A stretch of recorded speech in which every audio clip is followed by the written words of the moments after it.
lists, and they've cut them all up.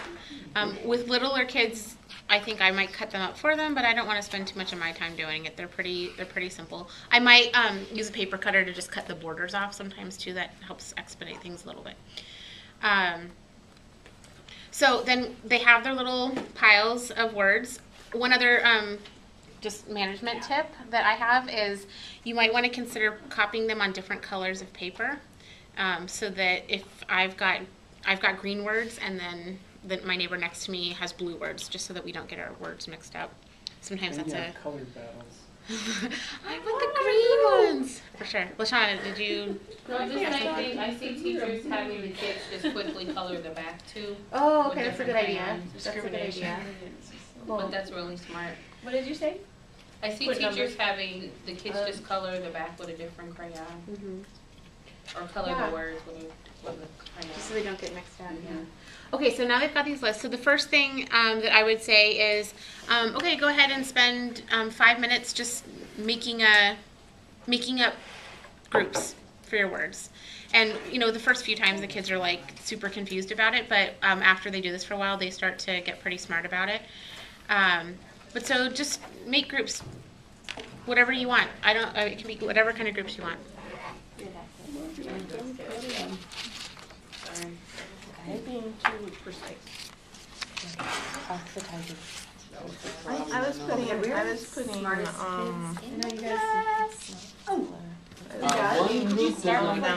together. You said it right away. Why is it not Either. Where did the blank ones go? You're not supposed to have You don't blank need ones. the blank ones. Yeah, those were thrown away a while ago. I was trying to be that kid. Yeah, well, but you know what? I think that you could, if you wanted to, like, you could, as an advanced sort of thing, you could have students, like, you make up another word that belongs here, or not make up another word, but you come up with another word that belongs in one of the groups. Okay, so I don't know. I don't think that was probably 5 minutes, but okay, great, done. Everybody's got them in a group. Does somebody have a particularly creative kind of group, maybe, that you think you came up with?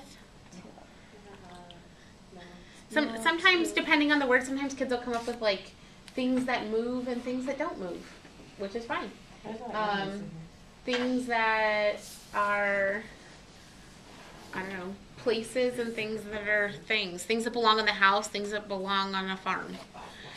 There could be all kinds of different groups that kids can come up with, and that's okay. The point is that they're looking at the words and they're thinking about the words and they're trying to figure out what they may or may not have in common. Now, this particular list is a fairly easy list to look at and to figure out what the list probably is. But usually what I would do is just have the kids pick their own lists, have them share out what kind of lists they made, and I like to give extra points for creativity. And then okay, great. So we've got a couple people that shared out their lists. Now I'm going to share with you my lists. And I used to do this with an overhead projector, and so I had a set of these words cut out for overheads, but I don't have that right now. So I would say, gosh, I have to remember what my words are. Oh, I do remember what they are. Okay, so here's my groups, and this isn't like the right way to do it necessarily. This is where I want to direct them. But I try to be careful not to use words like this is the right way to do it, or this is the, anything like that. Okay, so I could say one way. This is one way you could do it. yeah, this is one way you could do it.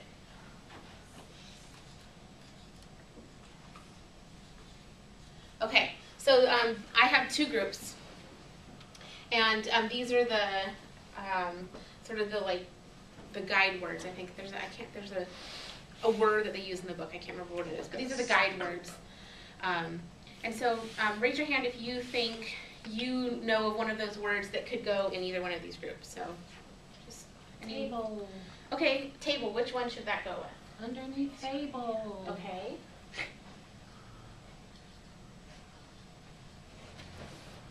Okay, and the other thing I would do is I would You didn't know why he had just tell the student, like, yes, that goes in that group, and if so, I would write it, and if it doesn't belong in the group, I would say, nope, that doesn't belong in that group, and then maybe give the student a choice to, pick a different word and see if you can find one that does match. Sit in the corner. Anybody else? I want to get all of the words that are in front of us, I want to have up on the board, so. Angle. Okay, where does angle go? Under the table. Melissa, what was your word? Model. Where In does the that one camel. go? Under camel? Mm-hmm.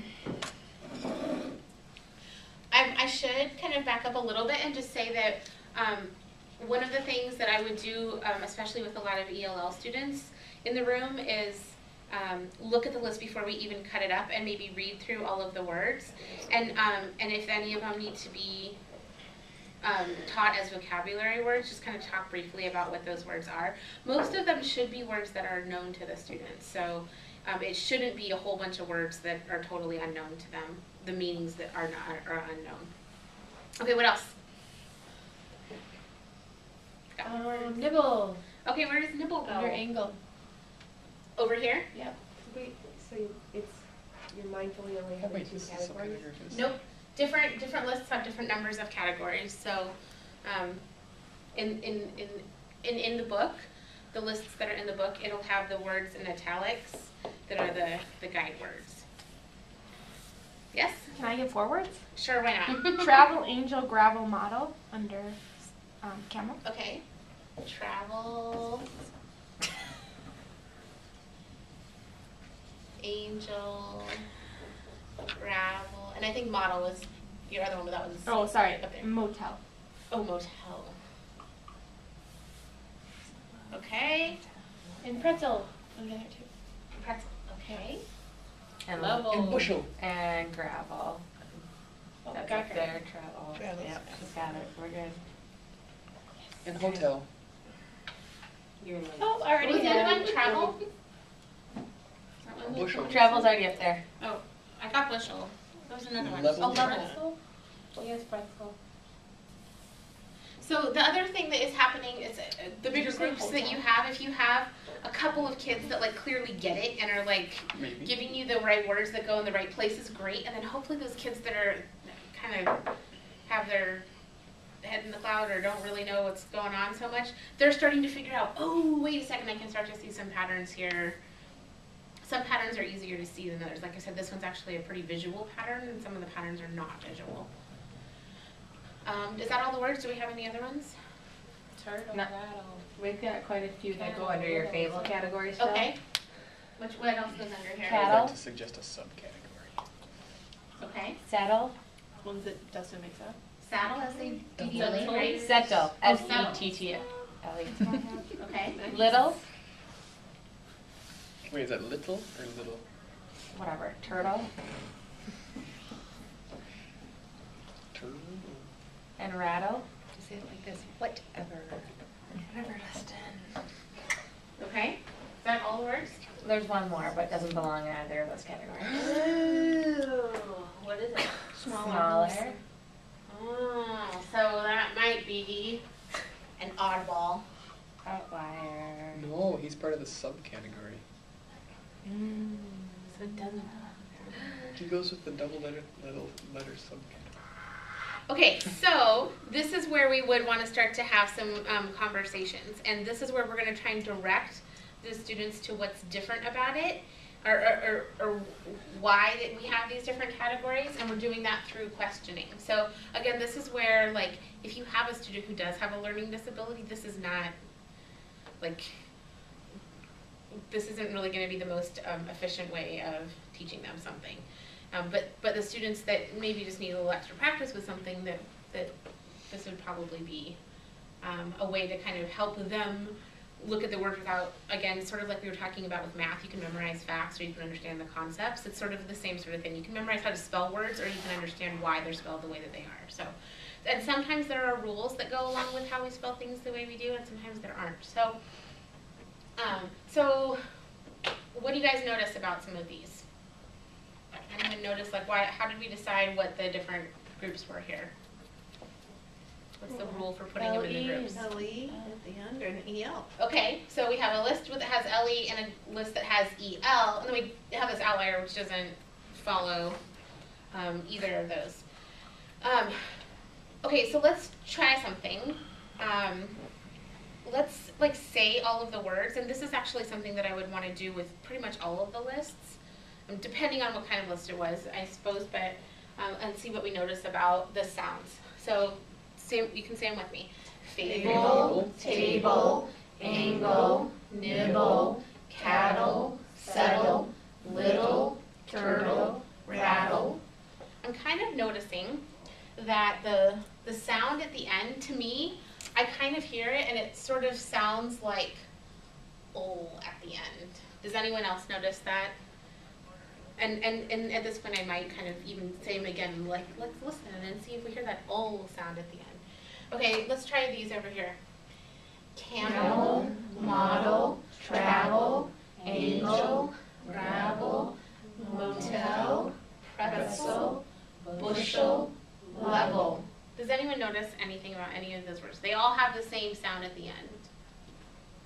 Sounds like old tool. Motel, no, some. Motel there's a has different. Do they all Camel and sound like motel are O? different. No. So let's do it again. Let's just see if all of these sound like all at the end. Camel, Camel. Mm-hmm. yeah. Model, travel, angel. This one gets confused with this one, right? A lot. Gravel, Gravel. motel. That one, to me, that one doesn't sound like this. Do other people agree?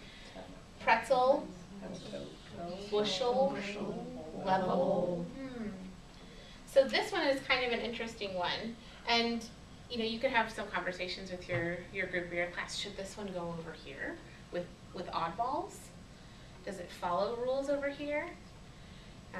But even in just having that conversation and talking about it, you're kind of like, hey, look, it's spelled this way, and this ending sounds the same as this ending, but they're spelled differently. And this one, except for this one, doesn't sound the same. I also want to talk about, does anyone notice anything about some of the words on that list over there? Double letter. They have this double consonant in the middle, right? Nibble, cattle, settle, little. Turtle doesn't have it, rattle.